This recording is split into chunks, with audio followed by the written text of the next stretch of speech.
So guys, hi. Today we'll be discussing about uh, database service which is AWS Dynamo DB. So basically, earlier we saw that there are different AWS RDS databases. So basically, RDS databases were MySQL, PostgreSQL, and different database services in which we also had to select. Basically, they were not serverless. So the best thing about DynamoDB is it is a serverless database service.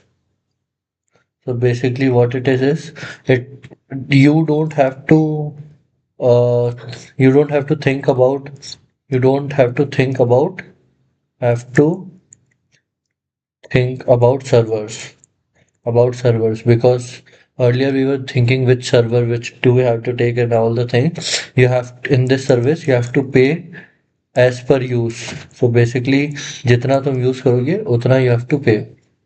और ये एक no SQL database service है. No SQL database service है जिसमें आप सारा अपना no SQL का डेटा और जो भी है वो आप स्टोर करा सकते हो. और उसके अलावा ये की पेयर वैल्यूज में store data in the form of store data in the form of की पेयर वैल्यूज. ठीक है. सो आपका जो भी डेटा है वो की पेयर वैल्यूज में के फॉर्म पे वो स्टोर हो सकता है. ये डायनेमो डीबी का एक वो है डॉक्यूमेंटेशन. इसमें आप देख सकते हो कि जो बेनिफिट्स ऑफ डायनेमो डीबी में आपको वो दिखा रहा हूँ. It is like performance at scale. So basically जो आपकी डायनेमो सर्विस है डीबी सर्विस है it is multiple multi AG store the data. तो क्या करती है जो भी डेटा ये डेटा स्टोर करती है in the form of nodes के फॉर्म में स्टोर करती है डेटा. अब जो डेटा स्टोर करती है वो ये मल्टीपल लोकेशंस पे स्टोर करती है मल्टीपल लोकेशंस पर स्टोर करती है. इसके पास ऑटो स्केलिंग है कि जैसे जैसे आपका डेटा बढ़ रहा है वैसे वैसे आप डेटा को स्टोर करा सकते हो. उसके अलावा यहाँ पे आप देख सकते हो इजी AWS इंटीग्रेशन. अब मैं एक बार आपको खोल के दिखा देता हूँ कंसोल पे जाके अपना डायनेमो डीबी का. तो बेसिकली ताकि और ऑल्सो पे इस वीडियो में हम एक प्रोजेक्ट बनाएंगे एंड में जिसमें हम अपना सारा डेटा डायनेमो डीबी में स्टोर कराएंगे. तो ये हम अपने AWS कंसोल पे आ गए हैं. यहाँ पे सर्च करना है Dynamo DB manage NoSQL database.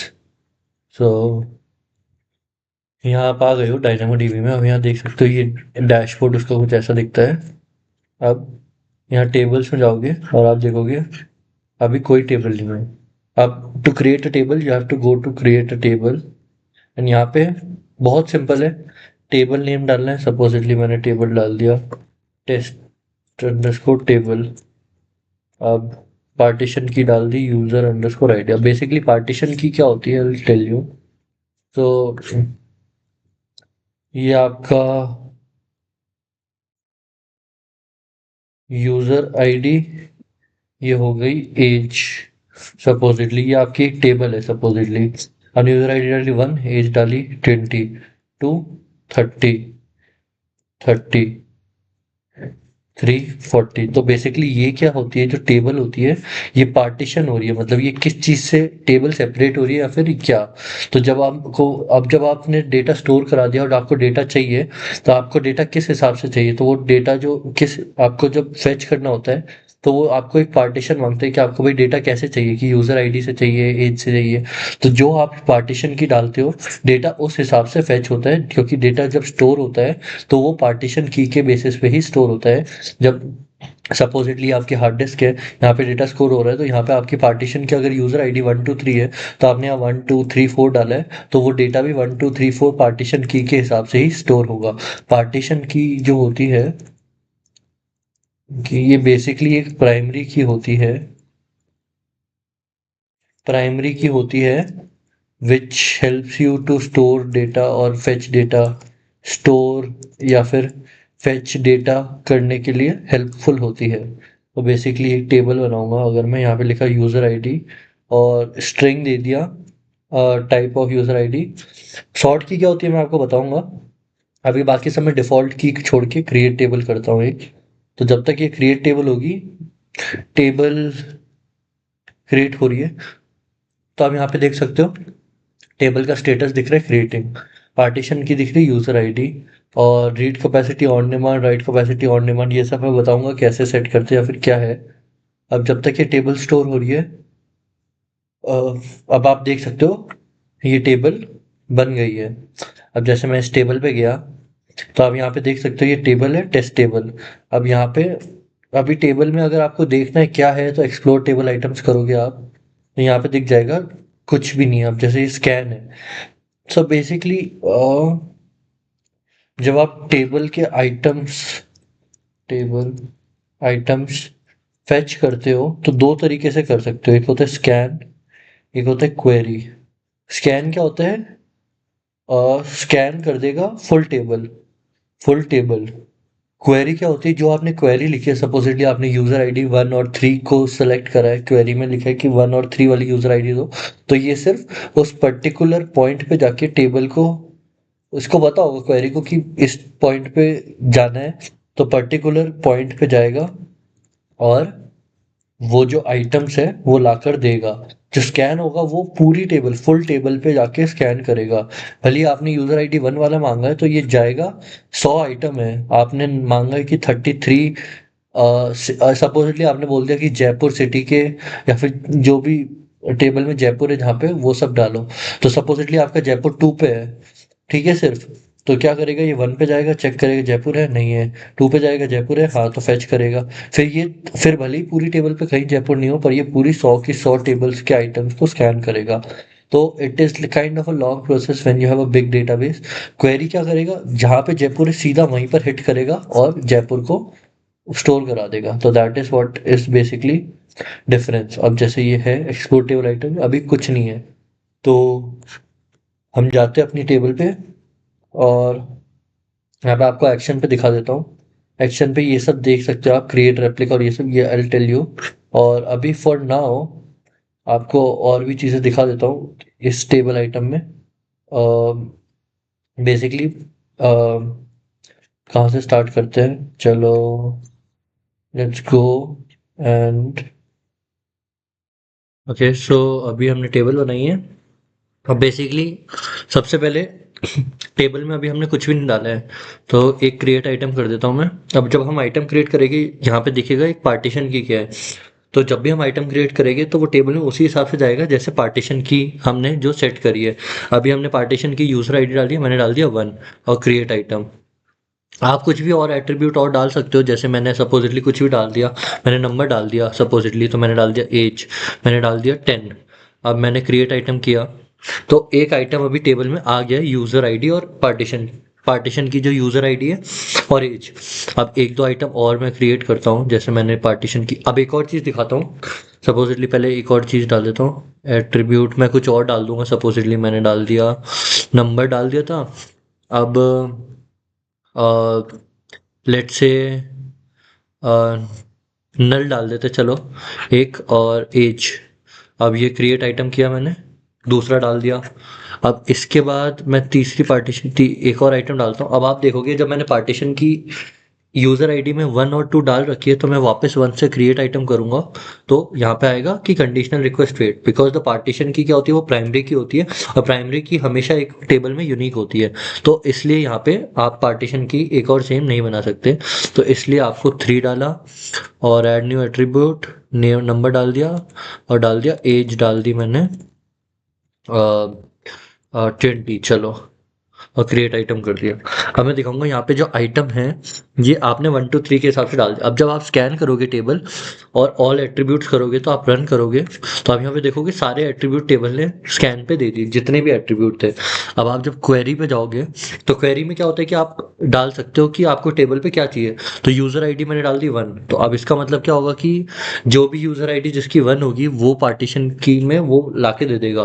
तो ये सिर्फ इसने उसी हिट स्पॉट पे हिट किया जहाँ पे यूजर आईडी 1 थी। ऐसा नहीं है इसने पूरी टेबल पे जाके देखा। इसको पता है हैश वैल्यू, इसको पता है कि 1 यूजर आईडी वाली जो डेटा है वो कहाँ पे स्टोर्ड है।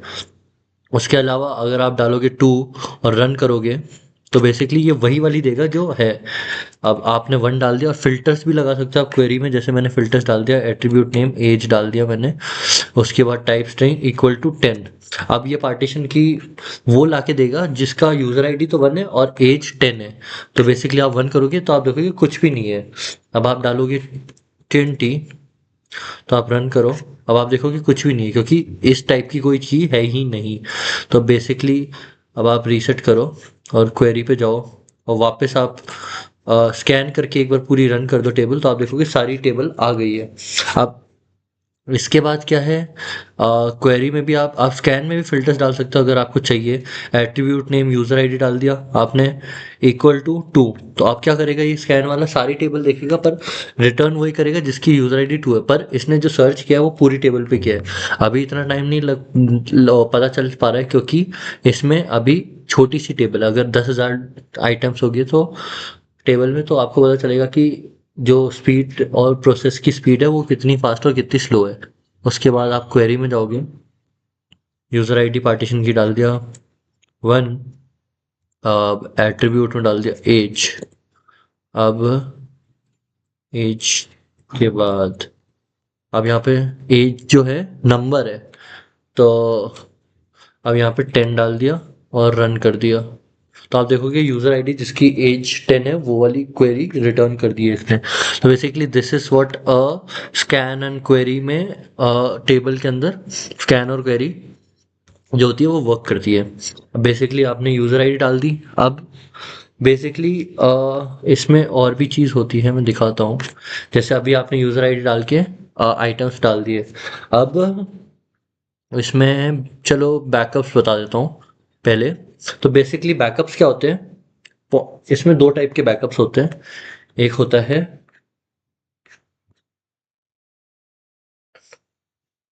है बैकअप और एक होता है पॉइंट इन टाइम रिकवरी।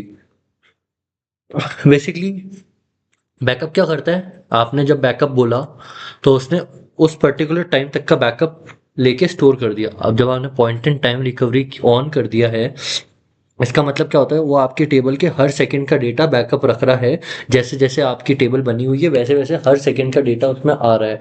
तो पॉइंट इन टाइम रिकवरी ऐसे कि आपको अपनी टेबल का जब का भी डेटा चाहिए, सपोजिटली आपने फर्स्ट डे पे point in time recovery on कर दिया और फोर्थ डे पे आपको चाहिए कि भाई मेरे को जाके फर्स्ट सेकंड थर्ड डे का डेटा चाहिए, तो आप पॉइंट इन टाइम रिकवरी में जाके पहले 3 दिन का डेटा भी आप ले सकते हो और उन 3 दिन के डेटा से एक टेबल भी बना सकते हो। That is what point in time recovery is. इसलिए आई शो यू, यहाँ पे जाओगे, एडिट पे जाओगे, यहाँ पे turn on point in time recovery कर दोगे तो basically backup recovery period 35 days. तो बेसिकली आप यहाँ पे सेट कर सकते हो कितने दिन का आपको डेटा चाहिए, कितने दिन का आपको कंटिन्यूस बैकअप्स आपको रखने हैं। सपोजिटली आपने डाल दिया 35 डेज, तो कंटिन्यूस 35 डेज का हर एक सेकेंड का डेटा यहाँ पे आप ऑन कर सकते हो। उसके बाद मैंने लीव कर दिया है। अब बैकअप्स, अब आप क्रिएट बैकअप करोगे तो बैकअप क्या होगा, और ये ऑन डिमांड बैकअप है, आपने जब किया है उसी टाइम पे ये बैकअप होगा। अब स्टार्ट, अब कस्टमाइज सेटिंग्स दिखा देता हूँ। अब इसमें क्या होगा, बैकअप विद AWS बैकअप या बैकअप विद DynamoDB। तो बेसिकली जैसा आपको बैकअप चाहिए वैसा बैकअप प्रोवाइड कर देता है। अब क्रिएट बैकअप नाउ करोगे तो ये अभी जब आपने स्टार्ट किया बैकअप उस पॉइंट तक का सारा डेटा बैकअप लेके स्टोर कर देगा, और जो वो बैकअप है उस बैकअप से आप अपनी एक टेबल भी बना सकते हो। That is what the backup is. और आप इसको IAM रोल प्रोवाइड कर सकते हो, आप इसका रिटेंशन पीरियड सेट कर सकते हो, आप इसको ट्रांजिशन कर सकते हो into cold storage as into a table. उसके बाद जो डिफ़ॉल्ट सेटिंग्स है इसकी इसकी ये है कि जो भी बैकअप है वो हर दिन उसका रिटेंशन पीरियड आज का बैकअप आज ही हट जाएगा, ये इसकी डिफ़ॉल्ट जो बैकअप रूल्स है वो होते हैं। उसके बाद ये हो गया इसका पॉइंट इन टाइम रिकवरी और बैकअप का। अब आप यहाँ पे देख सकते हो। ओके।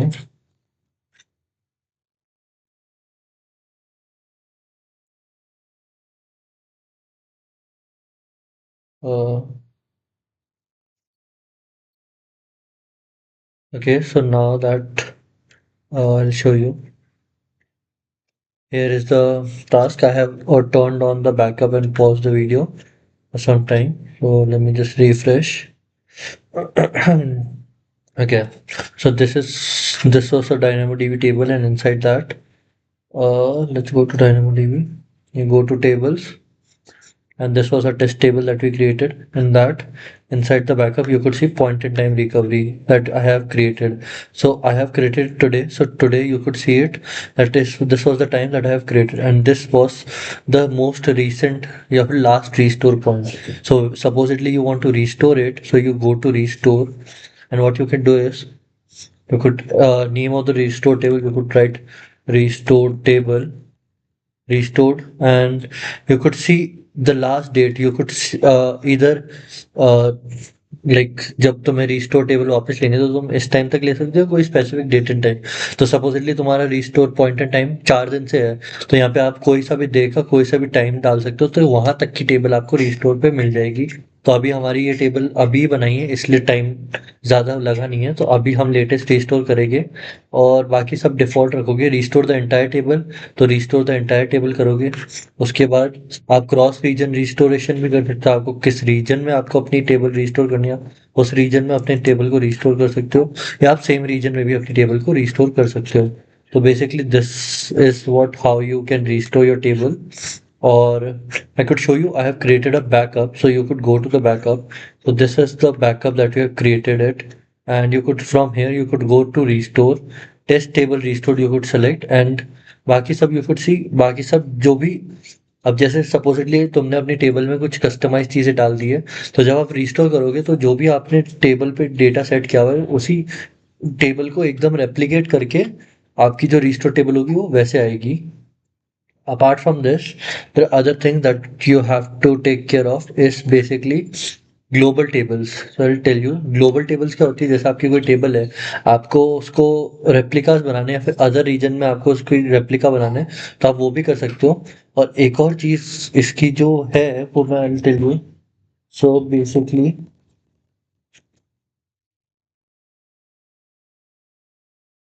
हाँ, सो ग्लोबल टेबल्स का क्या होता है। अब जब आपने ग्लोबल टेबल बनाई तो क्या होगा, आपकी ये डायनेमो डीबी टेबल है, डायनेमो डीबी टेबल है, ये है यूएस ईस्ट वन में। अब आपने जब टेबल बनाई तो आपने यूएस साउथ वन में आपने इसकी ग्लोबल टेबल बना दी। अब क्या होगा, ये दोनों, ये इसकी रीड रेप्लिका तो है, ये है read replica. But but there is one thing, अगर आपने इस टेबल पे कुछ डाला तो वो इस टेबल में रेप्लिकेट हो जाएगा, और फिर जैसे जैसे आप इसमें डालोगे वैसे वैसे इसमें रेप्लिकेट होता रहेगा। पर अगर आप यूएस साउथ वन वाली टेबल पे जाओगे, यूएस साउथ वाली टेबल पे जाओगे, तो you have the option to write in this replicated file as well, write in the replicated table. तो इससे क्या होगा, अब जैसे आपने यूएस ईस्ट वन में डाला, इसमें रेप्लिकेट हो, अब आपने इसमें कुछ डाला तो वापस यूएस ईस्ट वन में रेप्लिकेट हो जाएगा। तो this is the advantage of this. तो ग्लोबल टेबल्स का मतलब क्या है कि आपने अपने एक छोटे रीजन में टेबल बना दी और उसने आपने उसको अलग अलग रीजन्स में रेप्लिकेट कर दिया। तो जो इस रीजन की टेबल है वो भी कोई उस पर राइट करेगा तो वो टेबल यहाँ पे भी शो होगी उसका रेप्लिकेशन। तो this is the two way replication, कि आपने यहाँ पे कुछ डाला तो वो यहाँ पे दिखेगा, यहाँ पे कुछ डाला तो वो यहाँ पे दिखेगा। So this is what the global tables are basically in a DynamoDB. So you could go to create replica. So strongly consistent and eventually consistent का मतलब बताता हूँ। So basically जैसे आपने कोई पहले, उससे पहले मैं आपको एक और चीज़ दिखा देता हूँ। आप ओवरव्यू में गए, आप यहाँ पे देखोगे सॉर्ट की, और एक बार आपको सॉर्ट की बता देता हूँ कैसे होती है। एक आपने आप यहाँ पे गए डैशबोर्ड पे, आपने क्रिएट टेबल करी। अब क्रिएट टेबल मैंने कर दी टेस्टिंग टू, टेस्टिंग टू, और पार्टीशन की डाल दी मैंने यूज़र आईडी एंड स्ट्रिंग है, और सॉर्ट की मैंने डाल दिया सिटी, और इसकी भी स्ट्रिंग है। तो बेसिकली सॉर्ट की, और बेसिकली फर्स्ट थिंग सॉर्ट की आप तभी डाल सकते हो जब आप टेबल बना रहे हो। आपकी जब टेबल बन गई है उसके बाद आप सॉर्ट की नहीं डाल सकते हो। तो दिस इज व्हाट, अब मैं कस्टमाइज्ड कर देता हूँ सेटिंग्स। और कस्टमाइज सेटिंग्स में अभी हम डिफॉल्ट सेटिंग्स पे टेबल बना रहे थे, कस्टमाइज सेटिंग्स पे देखते हैं। एक है डायनामोडीबी स्टैंडर्ड टेबल, एक है डायनामोडीबी स्टैंडर्ड आईए टेबल। सो बेसिकली इनका डिफरेंस क्या है? जो स्टैंडर्ड टेबल है वो जनरल पर्पस टेबल है, मतलब जो भी आपका डेटा है वो आप उसको फ्रीक्वेंटली एक्सेस करना है, और उसके जो रीड और थ्रूपुट है वो सब एक जनरलाइज्ड वे में सेट हुए हुए हैं। जो आपकी स्टैंडर्ड इनपुट आउटपुट टेबल है, तो इसमें क्या होगा कि आपकी जो टेबल है वो इनफ्रीक्वेंट एक्सेस, जैसे जैसे just just like the S3। तो अगर आपका इनफ्रीक्वेंट एक्सेस है टेबल में, तो आप ये वाली टेबल सेलेक्ट कर सकते हो, वरना आप स्टैंडर्ड टेबल सेलेक्ट कर सकते हो। अब कैपेसिटी कैलकुलेटर बताता हूँ। जैसे आपका सपोजिटली आपकी टेबल में आपको एवरेज आइटम, आपकी टेबल भरी हुई है, ठीक है। अब आपकी भरी हुई टेबल है तो आपको उसमें से चीज़ें रीड करनी है। तो अगर आपके एवरेज साइज जो है आइटम का वो है 4, तो और आप चाहते हो कि आप एक टाइम पे 10 आइटम रीड कर पाओ, तो आपकी जो रीड कैपेसिटी हुई वो हो गई 5। ठीक है, अब इसको ज़ीरो कर देता हूँ अभी मैं। ठीक है। सो बेसिकली ये होता है रीड कैपेसिटी। तो बेसिकली इसका मतलब क्या हुआ, आपकी एक एवरेज, अगर आप इसको बढ़ा लो कि आपके हर आइटम का साइज 4 KB है, तो आपकी जो रीड कैपेसिटी वो हो गई 5। तो this is what is basically the read capacity of के, how the read capacity of tables are calculated. तो आप यहाँ पे देखो, और ये जो रीड कंसिस्टेंसी ये 3 तरीके से है: eventually consistent, strong consistent, transactional. So basically I tell you, जो इवेंचुअली कंसिस्टेंट है, इवेंचुअली कंसिस्टेंट, तो इसमें क्या होता है, जैसे आपकी ये टेबल है, ये आपकी टेबल है, ठीक है। इसमें यूजर डाल दिया, इसमें एज डाल दिया। अब आपकी ये टेबल है, आपने इसको बोला, और ये जो टेबल्स होती है ये नोड्स के फॉर्म में स्टोर होती है, और different different node different different region पे स्टोर होती है। तो सपोजिटली ये दो दो नोड पे स्टोर होती है। आपने कुछ आइटम डाला इस टेबल पे, तो इसने नोड 1 पे गई, ये इस नोड 1 पे आपने कुछ आइटम डाला, तो ये नोड 1 ने इसने क्या बोला इसको, कि हाँ भाई हमने आपका डेटा स्टोर कर लिया है। और फिर ये इसको एक्नॉलेज कर देता है that the data has been stored. और जब इसको एक्नॉलेज कर लेता है, बिहाइंड द सीन्स क्या करता है ये, आफ्टर एक्नॉलेजिंग तब ये जाके दूसरे नोड्स पे डेटा ट्रांसफर करता है। तो बेसिकली क्या होता है कि आपको पता है कि आपका डेटा मल्टीपल नोड्स पे और या मल्टीपल रीजन्स पे रेप्लिकेट हो गया या फिर स्टोर हो गया है। बट बिहाइंड द सीन जब आप डेटा डालते हो, तो इवेंचुअली कंसिस्टेंट में क्या होता है कि वो हाथों हाथ नहीं होता। जब आपको कंफर्मेशन मिल जाती है, उसके बाद बिहाइंड द सीन जाके डायनामो डीबी टेबल जाके दूसरी जगह दूसरे रीजन्स में अपने नोड मॉड बनाती है और उसमें टेबल का डेटा स्टोर कराती है। एक होता है स्ट्रॉन्ग कंसिस्टेंट, स्ट्रांगली कंसिस्टेंट। अब इसमें क्या होता है, सेम, ये आपका नोड 1, ये है नोड 2। तो बेसिकली अब क्या हुआ, अब जब आपने इसमें कुछ डेटा डाला, तो ये क्या करेगी, पहले जाके जितने भी नोड्स है सारे, जितने में भी ये रेप्लिकेट करती है उसमें डालेगी। फिर यहाँ से कंफर्मेशन आएगा कि हाँ भाई डेटा डल गया है, तब ये जाके यूजर को कंफर्म करेगी। तो दिस इज वाई स्ट्रांगली, ये थोड़ा सा स्लो है, मतलब इफ द टेबल छोटी, बट छोटी सी टेबल है तो इतना कुछ फर्क नहीं पड़ता। और जो पूरा प्रोसेस है ये मिली सेकेंड्स में होता है, तो आपको पता भी नहीं चलता। But in the, if there is a big data, very big data, then you could see there is a slightly delay in time, like in seconds, तो वहाँ पे पता चलता है। बट इन ये सब यूजुअली मिली सेकेंड्स का काम होता है। तो इसमें क्या होता है कि आपने पहले डाला, वो सारे नोट्स पे रेप्लिकेट हुआ, फिर सारे नोट से एक्नॉलेजमेंट आया कि हाँ हमारे पास आ गया, और फिर जाके इसने यूजर को एक्नॉलेजमेंट दिया। तो ये होता है स्ट्रांगली कंसिस्टेंट। अब आप यहाँ जाओगे, आपने किया कि भाई 4 KB का आइटम है, 10 आइटम पर सेकंड रीड करने, तो रीड कैपेसिटी बढ़ गई है, यहाँ पे आप देख सकते हो 10 हो गई है। ठीक है, तो दिस इज वाई, क्योंकि इसमें 10 हो गई, इसमें क्यों, क्योंकि जो है वो जो डेटा है वो पहले सारे नोड्स में जा रहा है, फिर सारे नोड्स से एक्नॉलेजमेंट आ रहा है, फिर यूजर के पास जा रहा है। ठीक है, तो दिस इज व्हाट। अब same is with right capacity. अब एक ट्रांजैक्शनल भी हो सकता है। ट्रांजैक्शनल में क्या होता है, कैपेसिटी और बढ़ गई। ठीक है, अब बताता हूँ ट्रांजैक्शनल कैसे होता है। आपका कोई डेटा है, जैसे it is just like how a bank is. तो supposedly you send your money, you send 10 rupees from your bank A bank to B bank, ₹10, ठीक है। तो पहले आपके बैंक से, तो इसमें 4-5 ट्रांजेक्शन, इसमें 4-5 प्रोसेस होते हैं। पहले आपके अकाउंट से -10 होएगा, फिर जो -10 है वो ट्रैवल करेगा, फिर जो बी अकाउंट है यहाँ पे अकाउंट के बैलेंस पे इसके +10 करेगा। तो जो बैलेंस है वो चेंज करते हैं दोनों अकाउंट का, जो ट्रांजैक्शन है वो दिखाते हैं दोनों अकाउंट्स में। तो ये 3-4 प्रोसेसेस चलते हैं। बट अगर आपके अकाउंट से कट गया उसके अकाउंट में नहीं आए, तो क्या होता है कि रोल बैक हो जाती है सब चीज़ें, मतलब उसके अकाउंट में नहीं आए तो with after certain amount of time जो ट्रांजैक्शन है वो रोल बैक हो जाएगी और आपके अकाउंट में पैसे रिफंड हो जाएंगे और आपका जो बैलेंस है वो वापस अपडेट होकर +10 हो जाएगा। तो दिस इज व्हाट ट्रांजैक्शनल है। So it is just the same.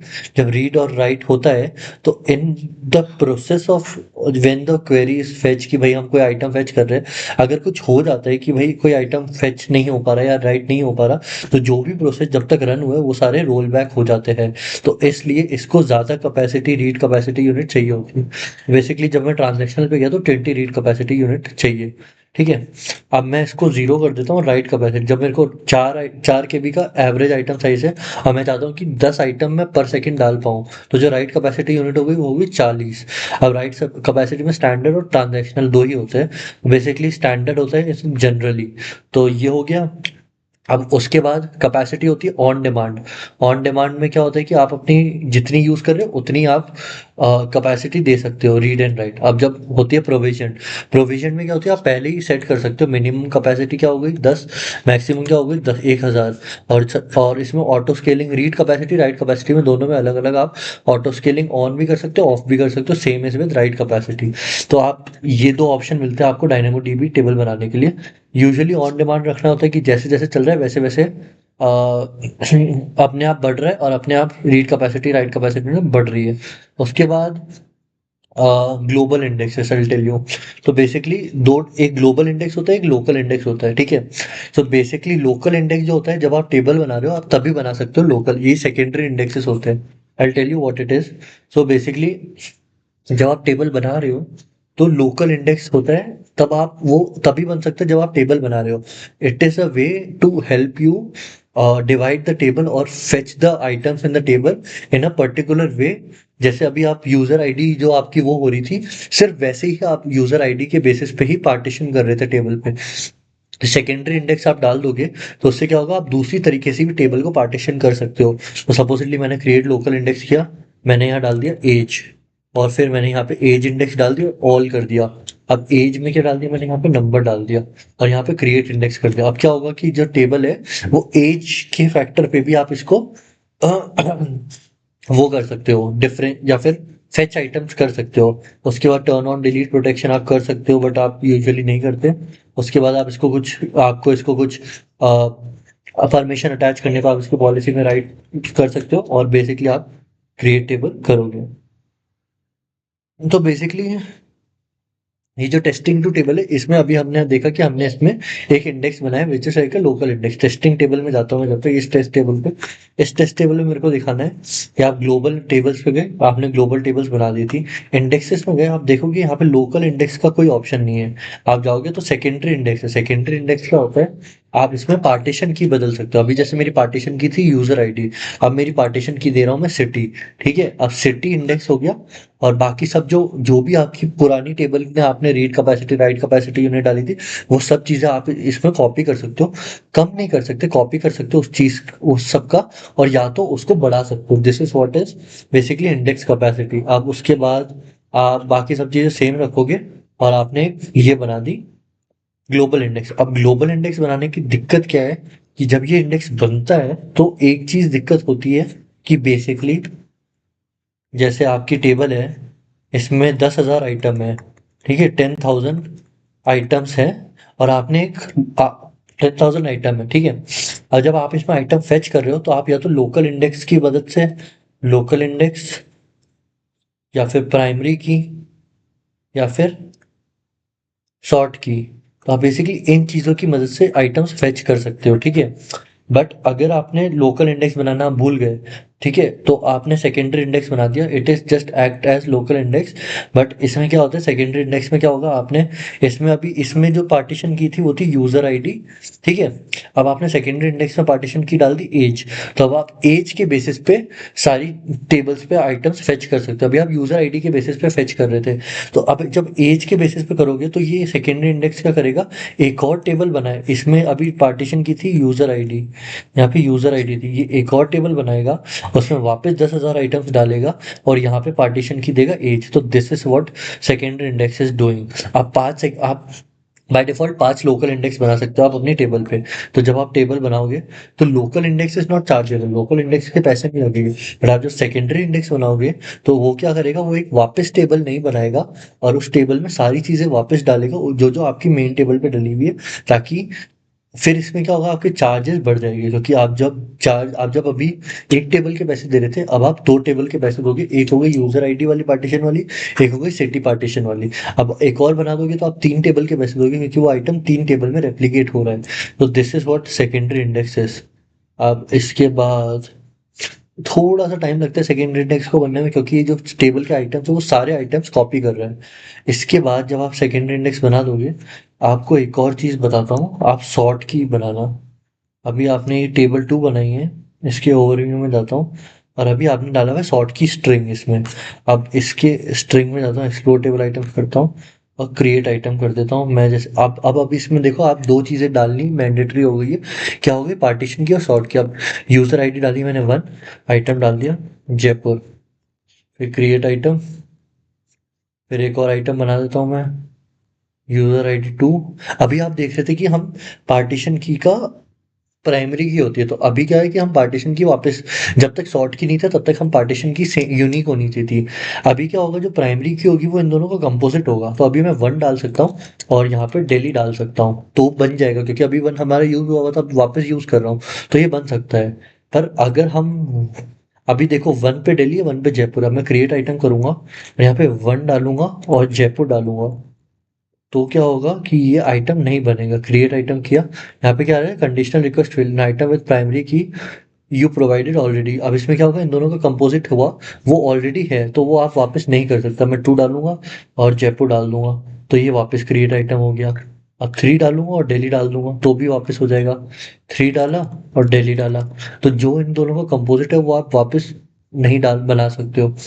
अब ये हो गई। अब अब जब स्कैन करूंगा तो बेसिकली स्कैन करने में मेरे पास दो है, एक एज इंडेक्स है, ये एज इंडेक्स है। ये क्या है कि अभी जब मैंने सॉर्ट की डाली थी, तो सॉर्ट मैंने एज से किया हुआ था, तो ये एज से सॉर्ट हो गया है। उसके और एज तो मैंने अभी डाली नहीं है इसमें।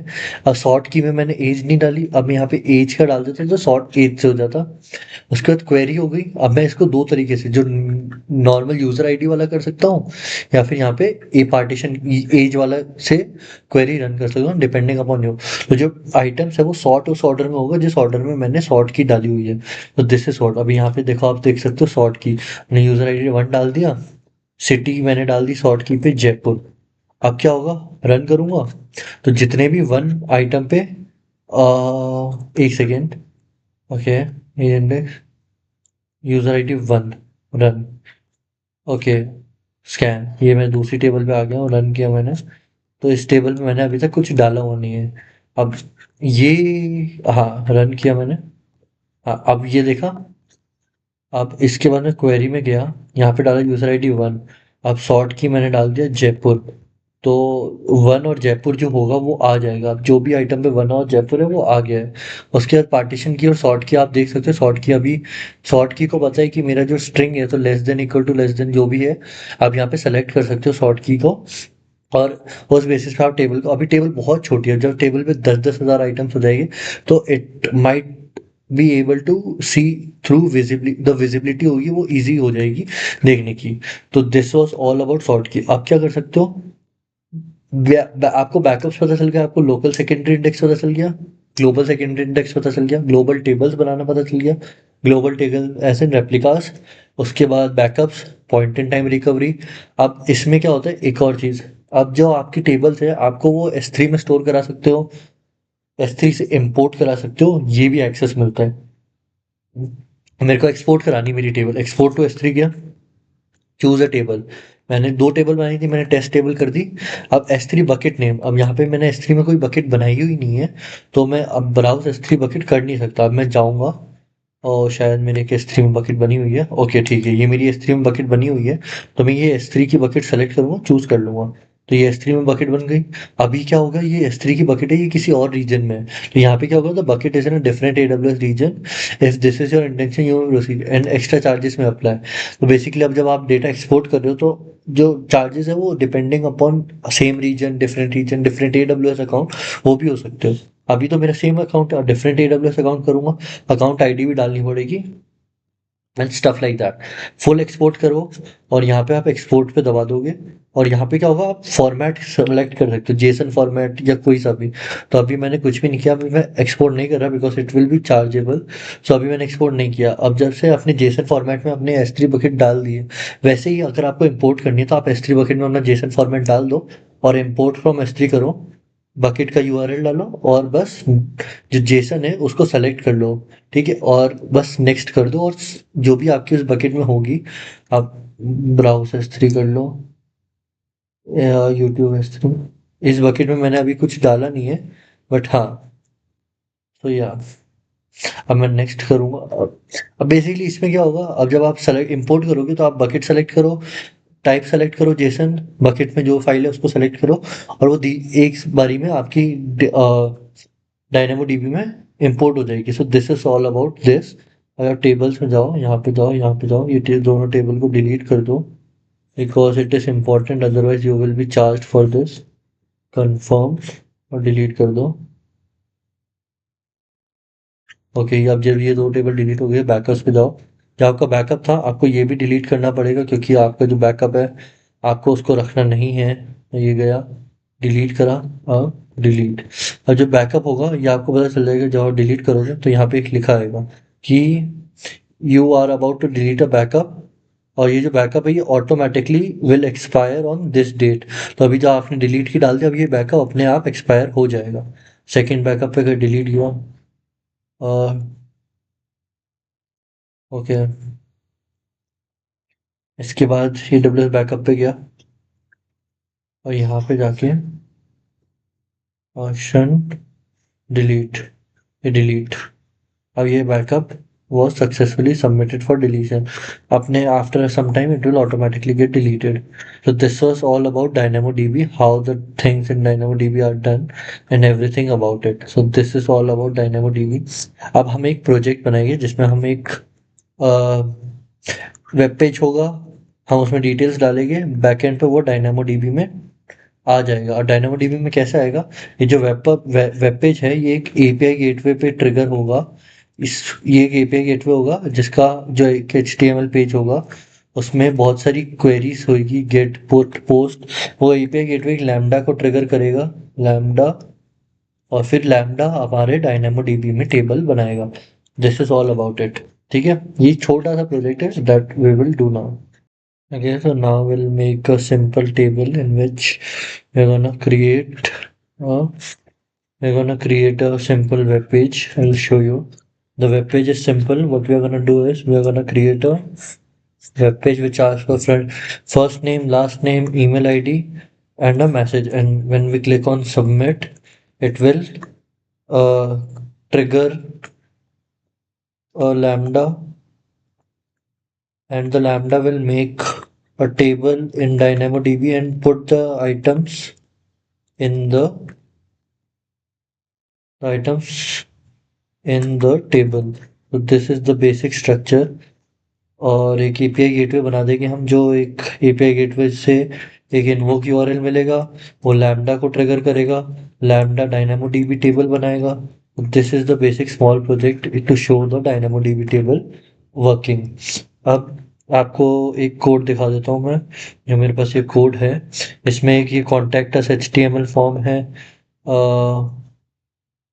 ओपन विद, पहले मैं एक बार कैसे होता है ये फॉर्म होगा, ये ऐसा, इसमें कुछ डालूंगा, last name, email ID and message डालूंगा, तो सबमिट करेंगे। तो सबमिट करेंगे तो कुछ दिखेगा नहीं, क्यों, क्योंकि अभी हमने ये जो पेज बनाया ये अभी हमने सेलेक्ट नहीं किया है, अभी हमने बस खोला है। तो अभी इसको उसके बाद हम इसको, और सक्सेस के बाद हम इसको सक्सेस के बाद हमारे पास एक सॉरी कॉन्टेक्ट अस के बाद एक सक्सेस पेज भी है। ये सक्सेस पेज ऐसा दिखेगा जब हम सबमिट करेंगे। तो अभी हम जाते हैं। सबसे first most thing in AWS is creating an IAM role. Let's go to okay, यहाँ IAM में जाओ। रोल हम लैम्डा के लिए बना रहे हैं ताकि वो एक्सेस कर पाए। ठीक है, रोल्स पे गए, क्रिएट रोल। किसके लिए रोल बना रहे हैं? यहाँ पे हम लैम्डा के लिए बना रहे हैं। उसके बाद नेक्स्ट किया। पहले हम इसको लैम्डा एग्जीक्यूशन रोल दे देंगे। लैम्डा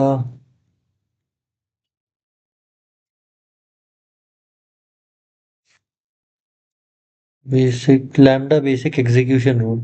इसमें क्या होगा, ये सिर्फ लॉग्स लिख पाएगा। दिखा देता हूँ।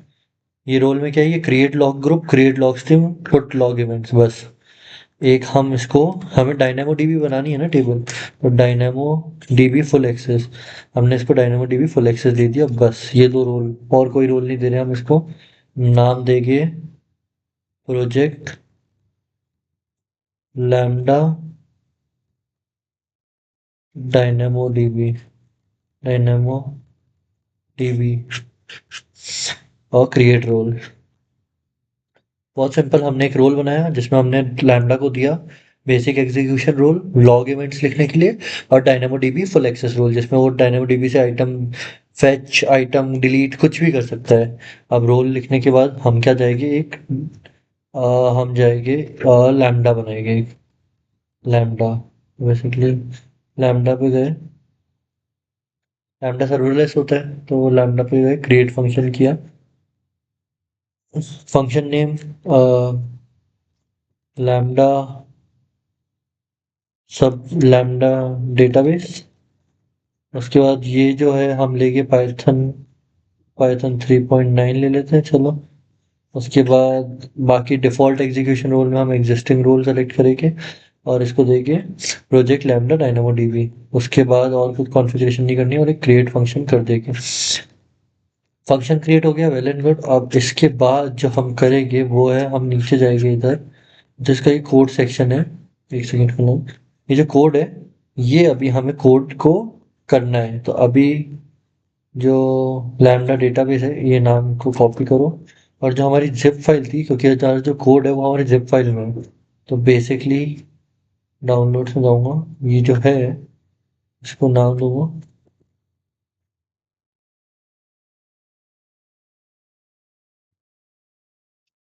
ये कॉपी करा नाम हमने, और जिप फाइल का नाम ये देना है, क्योंकि ओके कॉपी नहीं हो रहा, कंट्रोल C। जो है हमारे पास यहाँ पे, इसका नाम बदलो, LAMBDA लैम्बा, क्या नाम था,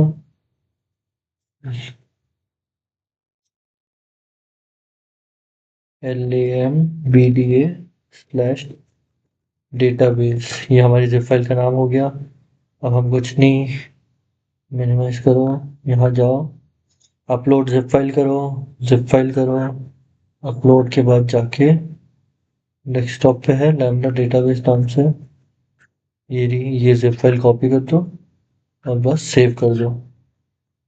एज सिंपल एज दैट। जो हमारा कोड है हमने लैम्डा में डाल दिया है। इसमें दिखा देता हूँ, और ये मैक ओएस आ गया, इसकी नीड नहीं है, डिलीट, डिलीट। तो ये हमारा कॉन्टैक्ट अस HTML फॉर्म, एक HTML का पेज है, एक ये सक्सेस HTML का पेज है। लैम्डा फंक्शन क्या है, ये एक एपीआई, इसने एक एपीआई बनाई हुई है इधर।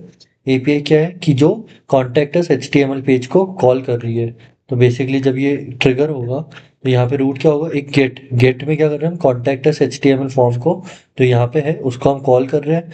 उसके बाद पोस्ट रिक्वेस्ट करी हुई है, पोस्ट रिक्वेस्ट में क्या है, सक्सेस डॉट HTML जो है उसको हम कॉल कर रहे हैं, और बस। उसके बाद जो हमारी यहाँ पे डायनेमो डीबी टेबल है, और इंसर्ट इनटू, यहाँ पे हम अपनी डायनेमो डीबी टेबल का नाम डाल सकते हैं, प्रत्यक्ष टेबल। तो ये हमने अपनी डायनेमो डीबी टेबल का नाम दे दिया, और बस। इसके बाद सब खत्म, हमने इसको सेव कर दिया।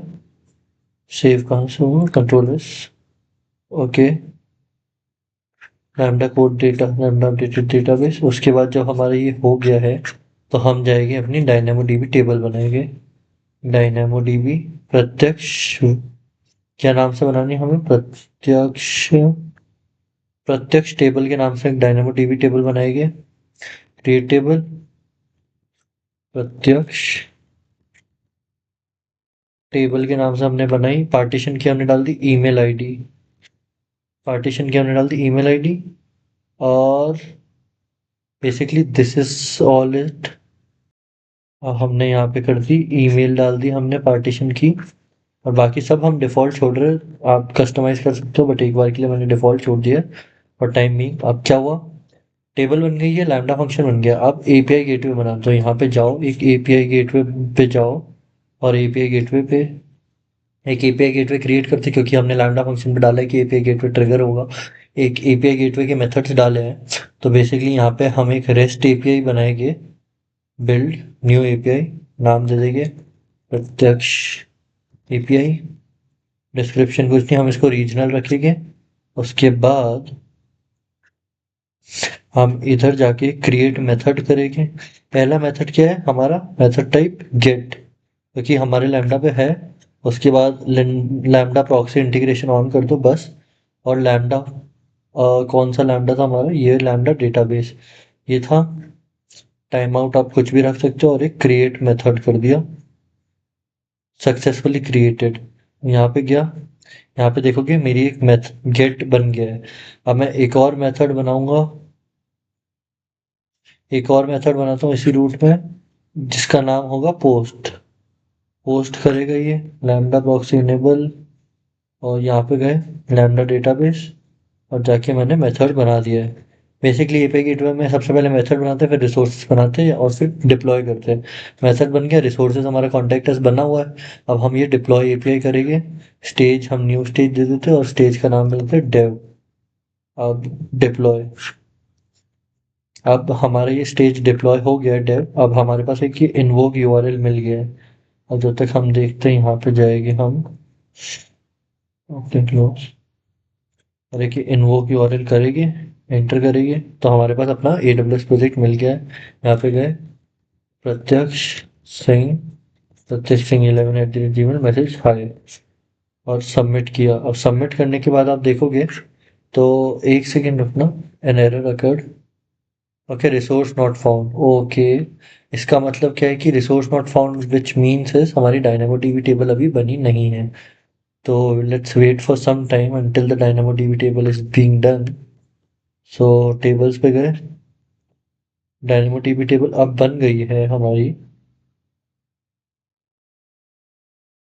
ओके सो नाउ अब सब चीज़ें हो गई है। तो आप एपीआई गेटवे देखो, गेट और पोस्ट बना दिया, आपका लैम्डा देखोगे, यहाँ पे आप देखोगे अपने लैम्डा पे ये जो है गेट और पोस्ट, ये रहा पोस्ट एपीआई, ये हो गई गेट एपीआई। हमने यही सेम देख देख के यहाँ पे एपीआई बना दी, इसको डिप्लॉय कर दिया हमने। डिप्लॉय स्टेजेस पे जाओ, डेव पे, यहाँ पे डिप्लॉय हो गई है ये इन्वोक यूआरएल। अब बेसिकली कुछ नहीं होगा, आप एक न्यू टैब खोलो, यहाँ पे जाओ, एंटर करो, यहाँ पे आप डालो James and work, and email ID डाल दो जेम्स वर्क 12@gmail gmail.com, और पासवर्ड डाल दो हाई आई एम जेम्स। अब जब आप सबमिट करोगे तो यहाँ पे देखोगे thank you for using this, you can verify this in dynamo dB table. यहाँ गए डायनामो डीबी टेबल पे, यहाँ गए एक्सप्लोर टेबल आइटम्स किया, यहाँ पे देखोगे तो ये जो दो आइटम दिख रहे हैं आपको, जेम्स और ये, तो ये आप देख सकते हो first name last name message. तो ये आपकी डायनामोडीबी टेबल पे आ गए। तो this is a basic example of how you could easily create a DynamoDB table and integrate it with Lambda and a front end, which is like this front end. And yeah, okay, that's all from this video.